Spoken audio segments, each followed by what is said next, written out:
السلام علیکم ورحمۃ اللہ وبرکاتہ. والصلاة والسلام على من لا نبي بعده أما بعد فأعوذ بالله من الشيطان الرجيم. بسم الله الرحمن الرحيم. من كان يريد حرث الآخرة نزد له في حرثه ومن كان يريد حرث الدنيا نؤته منها وما له في الآخرة من نصيب إلى آخر الآية. صدق الله العلي العظيم وصدق رسوله النبي الكريم ونحن على ذلك من الشاهدين والشاكرين. اللهم ألهمنا رشدنا وأعذنا من شرور أنفسنا. اللهم وفقنا لما تحب وترضى من القول والفعل والنية. رب اشرح لي صدري ويسر لي أمري واحلل عقدة من لساني يفقهوا قولي. آمين يا رب العالمين. محترم حضرات، معزز سامعین، محترم خواتین، میری ماں و بہنوں، میرے بھائیوں، تلاوت کی ہوئی آیتیں سورہ شورى 25واں پارہ آیت نمبر 20 سے لے کر 29 تک آج کی گفتگو کا عنوان ہے. پہلی آیت جس میں اللہ نے اعلان فرمایا ہے کہ جو دنیا کی کھیتی چاہتا ہے دنیا ہم اس کو عطا کریں گے، جو آخرت کی کھیتی چاہتا ہے ہم اس میں سے بھی اس کو عطا کریں گے. ہمارے پاس دونوں چیزیں موجود ہیں، لیکن جو صرف دنیا کا طالب ہوگا آخرت کو چھوڑ کر اس کا آخرت میں حصہ نہیں ملے گا، اسے دنیا کا ہوکر لگ جائے. اس سے پہلی آیت سے یہ مضمون مربوط ہے. کفار قریش سمجھتے تھے کہ ہمارے پاس خوشحالی ہے، فراوانی ہے، اور یہ دلیل ہے کہ اللہ ہم کو بہت پسند کرتا ہے ہماری بدعمالیوں کے باوجود. یہ تذکرہ اوپر کی آیت میں تھا. اس کا جواب دیا گیا تھا کہ خوشحالی کی وجہ یہ نہیں ہے کہ تم اللہ کے محبوب ہو، خوشحالی کی وجہ یہ ہے کہ اللہ اپنے بندوں پر بہت مہربان ہے. چاہے وہ بندہ بندگی نہ بھی کرتا ہو، لیکن اللہ کی رحمت اتنی وسیع ہے کہ وہ ہر بندے کو شامل ہے. اللہ لطیف بعبادہ یرزق من یشاء وهو القوی العزیز. اللہ مہربان ہے اپنے بندوں پر، وہ دیتا ہے رزق جو کو چاہے، وہ قوت والا ہے، غالب والا ہے، غلبہ اس کا اتنا. تو یہ رزق کے سب کو ملنے کی وجہ یہ ہے کہ بندوں پہ مہربان ہے. اس مہربانی کی وجہ سے اللہ نے عطا فرمایا ہے. یہ محبوب ہونے کی دلیل نہیں ہے. اور یہ خیال کرنا کہ آخرت میں بھی ایسا ہی ملتا رہے گا، اللہ کی رحمت وہاں بھی سب کے لیے ہوگی، یہ تصور صحیح نہیں ہے. کیونکہ اللہ کی رحمت دنیا میں عام ہے لیکن آخرت میں وہ تام ہوگی، لیکن سب کے واسطے عام نہیں ہوگی. اس کا ذکر بار آ چکا سورہ اعراف کے حوالے سے. اسی طرح یہاں من کان یرید، جو ارادہ کرتا ہے، یرید اردو میں ارادہ، جو چاہتا ہے. من کان یرید، جو شخص چاہتا ہے، حرث الآخرہ، آخرت کی کھیتی. حرث کے معنی کھیتی کہتے ہیں. نزد لہ فی حرثہ، تو ہم زیادہ کریں گے اس کے لیے اس کی کھیتی میں. آخرت چاہتا ہے اور اس کے لیے کچھ نہ کچھ اپنی کوشش کرتا ہے تو ہم اس کے لیے اس کی کھیتی میں زیادہ کریں گے. یعنی ایک نیکی کیا ہے تو ایک نہیں دیں گے، 10 دیں گے. یہ وعدہ نزد لہ فی حرثہ کا مطلب اس کی کھیتی میں ہم زیادہ دیں گے. اس نے تو ایک رکعت پڑھی تھی، ہم 10 رکعت کا ثواب دیں گے. کیونکہ اللہ کا یہ اصول ہے نیکی کے بارے میں، من جاء بالحسنہ فلہ عشر امثالها. یہ اشارہ ہے تو جب 10 دینے کو تیار ہیں، اس لیے کہ بندے رغبت کے ساتھ نیکیاں کریں. تو من کان یرید، اور جو ارادہ کرے گا حرث الدنیا، دنیا کی کھیتی کا، نؤتہ منها، یہاں نصیب نہیں ہے، زیادہ دیں گے نہیں فرمایا، نؤتہ منها، اس میں سے ہم دیں گے اس کو. آخرت کی کھیتی میں زیادہ دینے کا وعدہ، اور دنیا کی کھیتی میں صرف دینے کا وعدہ ہے. جتنا ہم لکھ چکے ہیں اتنا ہی دیں گے، زیادہ کرنے کا ذکر نہیں. دنیا کی حوث رکھنے کے باوجود بھی نزد لہ نے فرمایا، نؤتہ فرمایا، دیں گے ہم اس میں سے. جو ماں کے پیٹ میں لکھا ہوا رزق ہے وہ ہم دیں گے، یہ مطلب ہے. یعنی زیادہ کر کے دیں گے، کوشش کی وجہ سے. یہ تصور، محنت کا صلہ ملا، بڑی کوشش کیا، بہت زیادہ کدو کاوش کرنے کے بعد نہیں، نؤتہ منها، ہم دیں گے اس میں سے. اور چونکہ اس نے دنیا کو چھوڑ دنیا ہی کو پسند کیا تھا اور دنیا ہی کا ارادہ کیا تھا، اس لیے وما له في الاخره من نصیب، آخرت میں اس کا کوئی حصہ نہیں ہوگا. نصیب کے معنی حصہ، ہمارے اردو کہتے ہیں نصیبہ. نصیبہ کے معنی اپنے مقدر کا حصہ، جو ہمارے مقدر میں لکھا ہوا اس کو نصیبہ کہتے ہیں. نصیبن کے معنی اصل میں حصے کہتے ہیں، جو اللہ تعالیٰ نے دنیا کی تاریخ کے واسطے دنیا عطا فرمایا اور اس کا آخرت میں کوئی حصہ نہیں ہوگا. کیوں آخرت میں حصہ نہیں ہوگا؟ کیونکہ اس نے آخرت کا ارادہ ہی نہیں کیا. اپنے ہر عمل کا ارادہ اس لیے کہ دنیا مل جائے، دنیا ملتی چلی گئی. لیکن اپنے آخرت سے اگر دونوں چاہتا تو دونوں میں اللہ تعالیٰ عطا کرنے کا وعدہ فرما چکے ہیں. ام لهم شرکاء شرعوا لهم من الدین ما لم یأذن به اللہ. یہاں سے کفار قریش کے لیے ایک سوال نشان ہے، کیا انہوں نے اللہ کے لیے شرکا شریک کی جمع ہے، شرکا شریک کی جمع ہے، پارٹنرشپ. ام یا لہم ان کے لیے ہے، شرکا شریک، شرعوا لهم جنہوں نے مشروع کیا ان کے لیے، من الدین دین میں سے، ما ایسی چیزیں، لم یأذن به اللہ، اللہ نے جس کی اجازت نہیں دیا. یعنی اللہ نے جن چیزوں سے روکا ہے ان چیزوں کو یہ جو کر رہے ہیں، تو کیا ان کے لیے کوئی اور شرکا ہیں جنہوں نے ان تمام ممنوع چیزوں کو مشروع کر دیا؟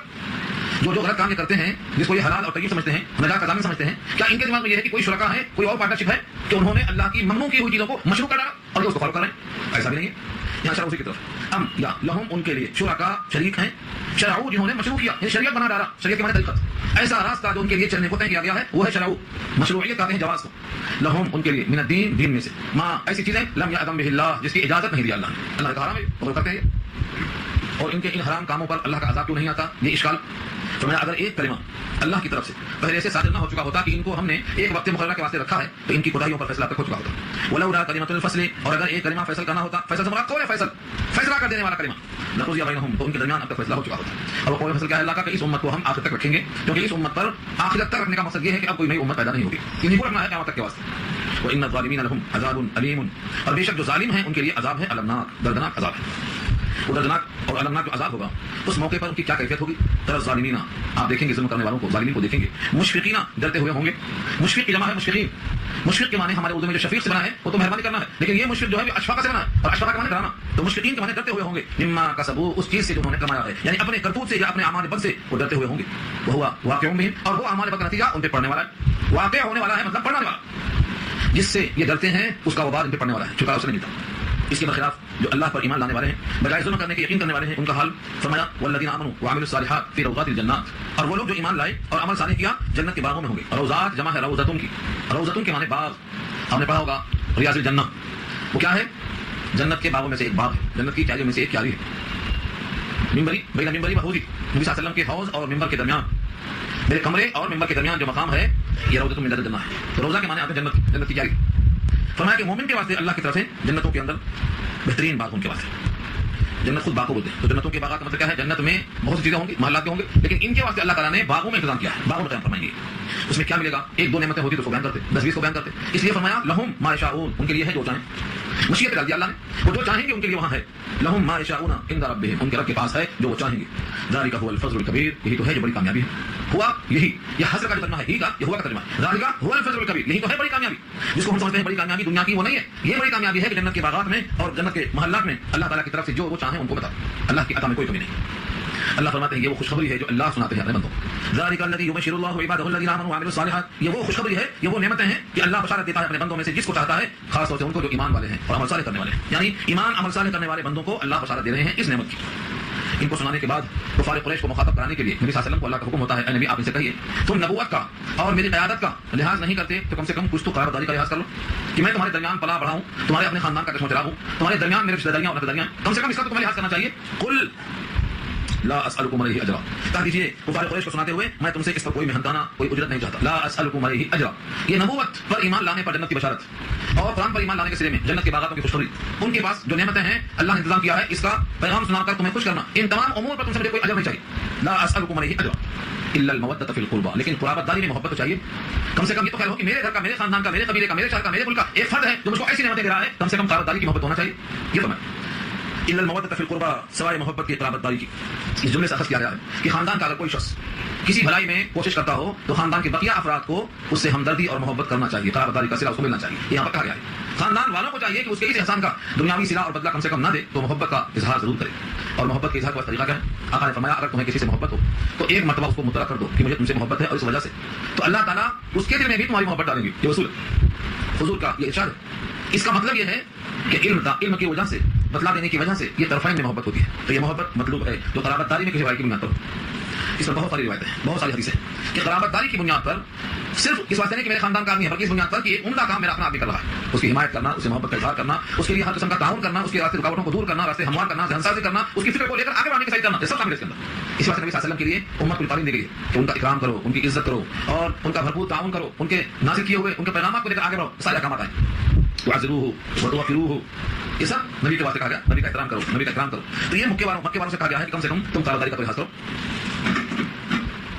ومن يقترف حسنة نزد له فيها حسنا، اور جو شخص کمائے گا نیکی، یقترف اقتراف کے معنی اکتساب کمانا، اجر کو کمایا جاتا ہے، جس طرح سے لوگ ریال کماتے ہیں، ڈالر کماتے ہیں، نوٹ کماتے ہیں، ایسے ہی نیکیاں کمانے کا لفظ ہے۔ ومن یقترف بمعنی یکتسب، جو اکتساب کرے گا، جو کمائے گا نیکی، نیکیاں کمائی جاتی ہیں، اور کمانے کے لیے ارادہ ہونا پڑتا ہے، جس کو ہم نیت کہتے ہیں۔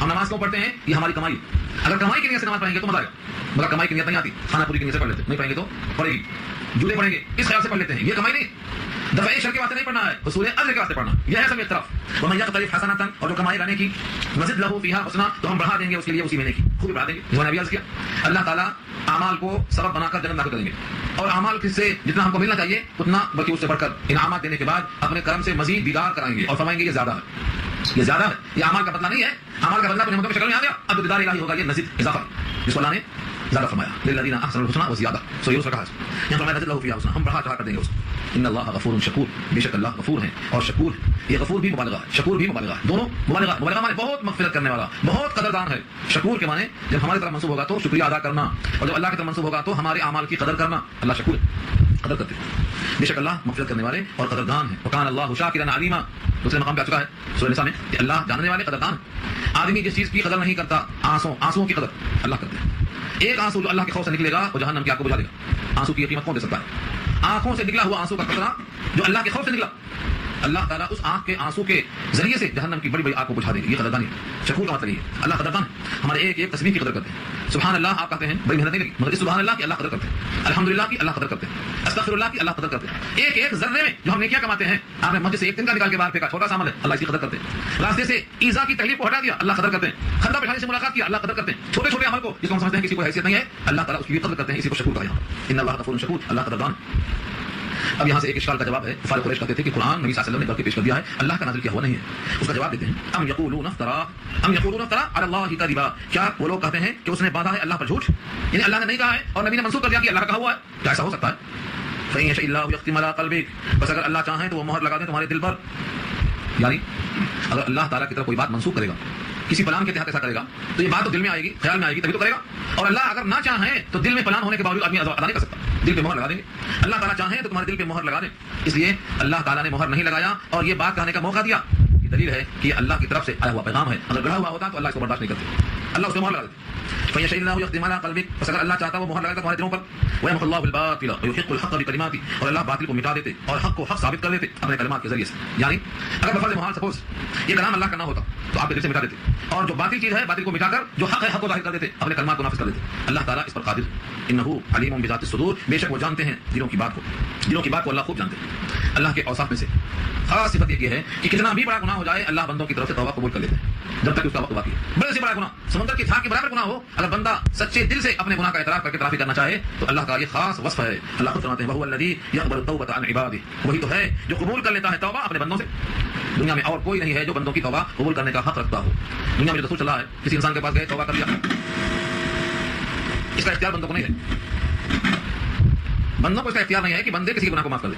گناہ کا اعتراف کرنا تو صرف اللہ کے سامنے کرنا, کسی انسان کے سامنے گناہ کا اعتراف کرنا در حقیقت اس کو اپنے گناہ پر گواہ بنانا ہے. اور اس طرح سے گناہ ہے, گناہ کا اظہار کرنا بھی گناہ ہے. اظہار گناہ بھی گناہ ہے, اظہار معصیت بھی معصیت ہے. ایک گناہ تو ہے جو کیا, اور ایک گناہ یہ ہے کہ اپنے گناہ کو ظاہر کیا, دوسروں کو جری کیا, دوسروں کو گواہ بنا لیا. تو یہ صفت صرف اللہ کی ہے کہ وہ بندوں توبہ قبول کرتے ہیں. ویعفو عن السیئات, اور بہت سی چیزوں کو معاف کر دیتے ہیں. ویعفو مٹا دیتے ہیں, معاف کر دیتے ہیں. عفا یعفو کے معنی آتے ہیں معاف کرنا یعنی مٹا دینا. ایک ہے بخشش اور ایک ہے معافی, دو چیزیں. بخشش کا ترجمہ ہم کرتے ہیں عربی میں غفرہ کا, اور غفرہ کے معنی آتے ہیں لوہے کی ٹوپی پہنا دینا, چیز موجود ہے چھپ گئی. لیکن جو لفظ معافی ہے یعفو, معاف کر دیتا ہے یعنی مٹا دیتا. اشار کہتا ہے من نگویم اطاعتم بغزیر قلم عفو بل گناہم کش, میں یہ نہیں کہتا ہوں کہ میری اطاعتیں قبول کر لے, بلکہ میں یہ چاہتا ہوں کہ معافی کا قلم میرے گناہوں پر پھیر دے. تو یہ ہے عفو, مٹا دینا, نامہ اعمال سے نکال کے باہر چھوڑ دینا.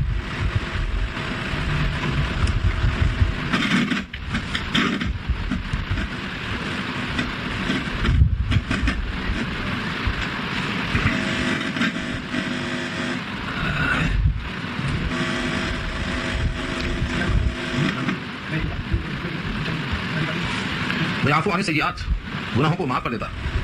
ویعلم ما تفعلون, اور وہ جانتا ہے جو تم کرتے ہو. نکالو کنشن.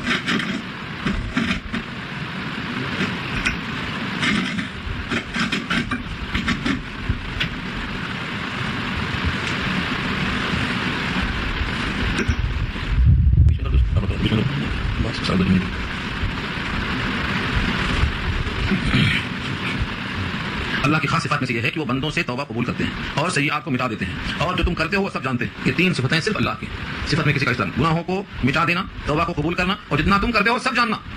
اللہ تعالیٰ نے پہلے ظاہر کر دیا ہے کہ تم جو کرتے ہو وہ بھی, اور جو آئندہ کرنے والے ہو وہ بھی, جو دل میں خیرات آتے ہیں وہ وہ بھی, سب اللہ کے علم ہے. اور ایک خاص چیز, چلو گناہوں کا مٹانا, جو کرتے ہو اس کا جاننا, توبہ قبول کرنا, یہ سب کیا ہے, تمام خرابیوں کو دور کرنے میں آتا ہے لیکن حاصل کرنے میں نہیں آتا. پشیمانی کو دور کر دیا. اگلی صفت آتی ہے کہ وہ تمہاری ہر دعا کو قبول کرتے ہیں, تم جو مانگتے ہو دیتے ہیں, جو چاہتے مانگے.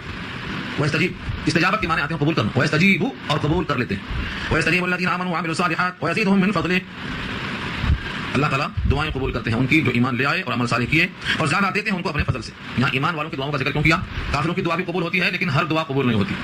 وما دعاء الکافرین الا فی ضلال, آخرت کے بارے میں. دنیا میں کافر کی دعا بھی قبول ہوتی, لیکن جو بندے اللہ کے ہیں, مومن بندے, صالح بندے, بلکہ بسا اوقات تو ایسے صالح بندے ہیں کہ اگر وہ قسم کھا لیں تو اللہ ان کی قسم کو توڑنے سے ان کو بچا لیتے ہیں, ان کو بری کر لیتے ہیں ان کی بات مان کے. اللہ کے وہ بندے, یہاں اشارہ یہ ہے کہ اللہ تعالیٰ قبول کرتے ہیں دعائیں, اور جتنا مانگتا ہے بندہ اتنا نہیں بلکہ ویزیدہم من فضلہ, اپنے فضل سے زیادہ عطا فرماتے ہیں. کبھی کبھی آپ اس کا مشاہدہ بھی کر سکتے ہیں, کوشش کر کے دیکھو. اللہ نے فرمایا وآتاکم من کل ما سألتموہ, تم نے جو کچھ مانگا سب دے دیا, تم نے جو کچھ مانگا ہم نے دیا. حضرت مفسرین لیتے ہیں کہ جو کچھ مانگا سب کچھ دیا. در حقیقت یہ ہے کہ بندہ تو مانگنے کے لائق بھی نہیں تھا, جب زبان دیا تو زبان مانگنے کے لائق بنا کر دیا. یہ زبان تھی ہی نہیں تو مانگتے کیسے؟ آنکھ تھی ہی نہیں, ہاتھ تھے ہی نہیں, ہم تھے ہی نہیں, ہم کو جو ہمارا وجود عطا فرمایا تمام صفات کے ساتھ, یہ بغیر مانگے دیا. تو اللہ کی شان یہ ہے ویزیدہم من فضلہ کا مطلب تم مانگتے ہو تو ہم دیتے ہیں, جتنا تم نہیں مانگ سکتے وہ بھی ہم دیتے ہیں. والکافرون لهم عذاب شدید, اور کافر کہ ان کے لیے عذاب سخت, بڑا سخت عذاب ان کے واسطے رکھا گیا. اب یہاں ایک سوال یہ تھا کہ اگر وہ بندے محبوب نہیں ہیں تو ان کو رزق کیوں ملا, یہ رزق ہم کو کیوں نہیں ملا؟ دنیا میں جب ہم سنتے ہیں کسی کا تذکرہ تو سنتے ہیں کہ ہم کو ملنا چاہیے. اللہ فرماتے ہیں کمی نہیں ہے دینے میں, قدرت میں کوئی کمی نہیں ہے, لیکن ہم جانتے ہیں کہ اگر ہم سب کو ایسا ہی دے دیں تو سب کا سب چھوٹا ہے چھلک جائے گا, بغاوت سرکشی اتنی آ جائے گی کہ آپے سے باہر ہو جائیں گے, کوئی بھی اپنے حد میں نہیں رہے گا. ولو بسط اللہ الرزق لعباده لبغوا في الارض, یہ ایک آیت بار بار پڑھو تو آپ کو اندازہ ہوگا کہ ہم جتنے کے لائق تھے اللہ نے ہم کو اتنا ہی دیا. اور رزق میں کشادگی کا مطلب صرف مال نہیں ہوتا, کسی کو بہادری میں دیا, کسی کو سخاوت میں دیا, کسی کو مال دے دیا, کسی کو علم دے دیا, کسی کو اور بھی خوبیاں دے دی. اللہ تعالیٰ کی طرف سے جو بھی صفات ہیں ہر صفات بندے کی اللہ کی عطا ہے, اور جس کو جو چاہو دے دیا. خود نبیوں میں دیکھو, کسی کو کہا خلیل اللہ, کسی کو کہا نجیب اللہ, کسی کو کہا کریم اللہ, سب عطائیں ہیں, الگ الگ صفات ہیں, سب اللہ کی عطا کی ہوئی. اگر بندوں کو اتنا دے دیا جائے جتنا ان کے ظرف میں گنجائش نہیں ہے تو کیا کریں گے, آپے سے باہر ہو جائیں گے. جن بچوں کو مال زیادہ مل جاتا ہے وہ نماز میں نہیں آتے. کیوں نہیں آتے؟ کہ ان کے اندر ایک قسم سے مستی آ جاتی ہے. اسی مستی کا ذکر کیا ہے. نمازیں پڑھنے والے کون لوگ ہیں, اطاعت کرنے والے کون لوگ ہیں, اللہ تعالیٰ کے بھیجے ہوئے نبی کی نقل کرنے والے کون لوگ ہیں, اور بغاوت کرنے والے کون لوگ ہیں. دیکھ لو آپ, یہ اللہ کا یہاں فرمان ہے, ولو بسط اللہ الرزق لعباده, اور اگر اللہ کشادہ کر دیتا رزق اپنے بندوں کے لیے تو وہ سرکشی کرتے زمین میں, لبغوا فی الارض, لبغوا فی الارض, زمین میں بغاوت کر جاتے. ولكن ينزل بقدر ما يشاء, لیکن وہ اتارتا ہے جتنا چاہتا ہے اندازے سے. بقدر, قدر کے معنی ناپ کر, اندازے کے ساتھ, وہ جتنا چاہتا ہے اتارتا ہے, جس بندے کے لائق مناسب جتنا اس کی حیثیت ہے اللہ تعالیٰ فرماتے ہیں. ولكن ينزل بقدر ما يشاء. اب یہاں اشکال ہو سکتا ہے کہ کتنا کس بندے کے لیے مناسب ہے, کس بندے کا ظرف کتنا بڑا ہے, کس کے گلاس میں کتنا گنجائش ہے. اللہ فرماتے ہیں انه بعباده خبیر بصیر, بے شک وہ اپنے بندوں کو دیکھتا بھی ہے اور بندوں سے باخبر رہتا ہے. بندوں سے خبردار وہ نہیں ہوگا تو کون ہوگا. ایک مقام پہ اللہ نے پوچھا ہے الا يعلم من خلق وهو اللطيف الخبير, کیا وہی نہیں جانتا کس نے پیدا کیا ہے, وہ تو باخبر ہے, باریک بین ہے. یہاں وہی صفت ہے خبیر اور بصیر, وہ تو باریک بین ہے, اپنے بندوں سے باخبر ہے, کس کا کیا مقام ہے, کس کو کتنا ملنا چاہیے, اللہ سے خوب جانتے ہیں. اب اس کی مثال دیا ہے, وهو الذي ينزل الغيث من بعد ما قنطوا وينشر رحمته وهو الولي الحميد, اور وہی تو ہے جو اتارتا ہے بارش کو لوگوں کے مایوس ہو چکنے کے بعد. من بعد ما قنطوا, قنطا اپنے کے معنی آتے ہیں مایوس ہونا. سورۃ میں لا تقنطوا من رحمت اللہ, اللہ کی رحمت سے مایوس مت ہو. تو قنطا ایک معنی مایوس ہونا, یہ ہے قنوت. قاف نون قا, اگر آئے تو قنوت ہے مایوس ہونا, اور اگر قاف نون تے آ جائے تو دعائیں قنوت بنتی ہے متوجہ ہونا. لا تقنطوا من رحمت اللہ, اللہ کی رحمت سے مایوس مت ہو. لیکن جب بندے بارش کے اترنے کے بارے میں مایوس ہو جاتے ہیں کہ بارش نہیں ہوگی, اللہ تعالیٰ اپنے فضل و کرم سے بارش کو اتارتے ہیں لوگوں کے آواز توڑ چکنے کے باوجود. وهو الذی, وہی تو ہیں ينزل, جو اتارتے ہیں, نازل فرماتے ہیں, الغیث, بارش, من بعد ما قنطوا, بعد اس کے کہ لوگوں نے مایوسی اختیار کر لی. وینشر رحمتہ, اور بکھیر دیتے ہیں اپنی رحمت کو. ینشر, نشر کرنا, اردو میں استعمال ہے شعبہ نشر, شعبہ نشر اشاعت. تو نشر کے معنی پھیلانا, ریڈیو کا جو سیشن ہوتا ہے وہاں بھی کیا بولتے ہیں نشر, نشر کرنا, پھیلانا, منتشر کرنا. وینشر رحمتہ, اپنی رحمت کو پھیلاتا ہے, یعنی ہوائیں چلاتا ہے. بارش کے پہلے جو ہوائیں آتی ہیں یہ رحمت کی بشارت دینے والی آتی ہیں. ان ہواؤں کے لیے اللہ ہوائیں ایسی بھیجتے ہیں جس میں آدمی کو بہت سرور آتا ہے, بڑی عمدہ لگتی ہیں, یہ رحمت کی پیشین گوئی ہوتی ہیں. وهو الولی, اور وہی تو ولی ہے. ولی کے معنی دوست, حمایت کرنے والا, کارساز, کام بنانے والا. وهو الولی, اور ولی بھی کیسا ہے, الحمید, ستودہ صفات ہے, یعنی اتنا خوبیوں والا ہے کہ اس کے کسی بھی عمل میں خرابی کا امکان نہیں ہے. یہ اور بات ہے کہ لوگ اوڑتے رہتے ہیں, بعض لوگ کچھ نہ کچھ کرتے رہتے ہیں. اللہ کا کوئی فعل ایسا نہیں ہے کہ بندوں کو اس کے بارے میں کچھ غلط گمان کرنا پڑے. ہاں, بندوں کے اپنے اعمال ہیں, بندوں کی اپنی حرکتیں ہیں, کہ کچھ کرتے ہیں. تو اللہ ایسے ولی ہیں جو حمید بھی ساتھ ہیں. بعض لوگ دوست ہوتے ہیں, دوستی میں کچھ کام غلط کر بیٹھتے ہیں. ہمارے پاس مثل مشہور ہے, نادان دوست تھے, دانا دشمن اچھا بولتے, نادانی میں غلطی کر بیٹھتا. یہاں فرمایا کہ الولی اللہ کی وہ صفت ہے کہ بندوں کے وہ کارساز ہیں, اور ساتھ میں الحمید بھی ہے کہ تمام کاموں میں حمد اور خوبیاں ہمارے لیے بہتر ہی بہتر فیصلہ کرتے ہیں. جب تک بندہ میرے حق میں اچھا گمان کرتا ہے میں اچھا فیصلہ کرتا رہتا ہوں, جیسا میرے بارے میں سوچتا ہوں ویسا فیصلہ کرتا ہوں. انا عند ظن عبدی بی, بندہ میرے ساتھ جو گمان کرتا ہے ویسا فیصلہ کرتا ہوں. آپ جب دعا پڑھیں تو سوچیں کہ میں اللہ سے کہتا ہوں, اللہ میری بات مانتے ہیں, فوراً مان لیتے ہیں. اور آپ کو گمان یہ ہے پڑھ تو دیتا ہوں, ہوگا سب تو نہیں ہوگا, نہیں معلوم, تو ہوتا نہیں. یقین ہونا چاہیے. میں کروسین کھا رہا ہوں, مجھے بخار جائے گا, یقین سے کھا دیا, جلدی فائدہ ہوتا. لیکن جب ہم دعائیں پڑھتے ہیں تو بولتے ہیں پڑھتے جاؤ, لگی تو لگی, لگی تو لگی نہیں. ایسا مچل جانا رب کریم سے آپ کی دعاؤں میں اثر ہوتا. اللہ تعالیٰ نے وعدہ فرمایا ہے کہ وہ تو کارساز ہے اور ستودہ صفات ہے. اللہ تعالیٰ کی نشانیوں میں سے کچھ تو ہم دیکھتے ہیں, ومن آیاتہ خلق السماوات, اسی کی نشانیوں میں سے ہیں آسمانوں کی تخلیق, آسمانوں کا پیدا کرنا, والارض, اور زمین کا پیدا کرنا, وما بث فیہما من دابہ, اور جو پھیلایا ہے ان دونوں میں مخلوقات. فیہما سے مراد زمین و آسمان کے درمیان, یا پھر زمینوں میں آپس میں کئی طبق ہیں, 7 طبق زمینوں کے ہیں, ان میں پھیلانا مقصود ہے. دونوں صحیح ہے, 7 طبق زمین ہے, 7 میں مخلوق ہیں, 7 میں اللہ کا حکم نازل ہوتا ہے, یہ بھی ہو سکتا ہے. اور زمین و آسمان کے بیچ میں یہ بھی ہو سکتا ہے, اور آسمانوں میں 7 آسمانوں کے بیچ میں مخلوقات, یہ بھی ہو سکتا ہے. سب اللہ تعالیٰ نے جو پھیلا رکھا ہے. دابہ مانے رینگنے والے, چوپائی. دابہ صرف چوپائی ہی کو نہیں بلکہ جتنے بھی رینگنے والے ہیں, چاہے پیٹ کے بل ہوں یا 2 پیروں والے ہوں یا 4 پیروں والے ہوں, سب اس کا مصداق ہے. دابہ جو پھیلا رکھا ہے زمین میں, چوپائی یا زمین و آسمان کے درمیان, یہ سب پھیلانے والے کو طاقت ہے کہ ان کو سکوڑ سکے. پرندہ اپنے پر پھیلاتا ہے, اس پرندے کو اختیار بھی ہوتا ہے کہ پیروں کو پھیلائے, پروں کو پھیلائے اور پروں کو سمیٹ لے. ہوا میں دیتے ہیں آپ, جو پروں کو پرندہ پھیلا سکتا ہے وہ سکوڑ بھی سکتا ہے. یہاں اشارہ یہ ہے کہ جو مخلوقات کو سارے عالم میں پھیلا سکتا ہے وہ ان پھیلے ہوئے مخلوقات کو سمیٹ بھی سکتا ہے. آگے وہی فرمایا, وہو علی جمعہم اذا یشاء قدیر, اور وہ قادر ہے اپنے تمام جمع کرنے پر جب وہ چاہے, جب چاہے گا جمع کر لے گا. رات میں تمام ترند و پرند اپنے گھونسلوں میں آ کے سکڑ جاتے ہیں. کون لاتا ہے نیند کے اوپر, جس طرح نیند کے ذریعے سے ان کو جمع کرتا ہے, نیند سے ذرا اوپر ایک درجہ ہے سراپا موت کا, وہ بھی جاری کر سکتا ہے. یہ بھی جمع کرنے کا طریقہ ہے, وہ جمع کرنے کا طریقہ فرمایا ہوا علی جمعہم اذا یشاء قدیر, اور وہ ان کے جمع کرنے پر جب چاہے قادر ہے. قادر نہیں, قدیر مفعول میں سے اس سے صفت ہے. قدیر کے معنی آتے ہیں بہت زیادہ قدرت والا ہے, یعنی جب چاہے اس کی چاہت کا فیصلہ کرنا ہے, جیسے آنکھ جھپکتی ہے, پلک جھپکنے کی مقدار میں وہ فیصلہ اپنا نافذ کر سکتا ہے. تو قادر نہیں, قدیر. قادر کے معنی قدرت والا, اور قدیر معنی بہت قدرت والا, وہ جگہ سے لائی. اب ایک سوال یہ ہوتا ہے کہ جب اتنی قدرت والا ہے تو ہم پر مصیبتیں آتی ہیں، بیماریاں آتی ہیں، تکلیفیں آتی ہیں، ان تکلیفوں کو ہم پر آنے کیوں دیتا ہے جب وہ قادر ہے؟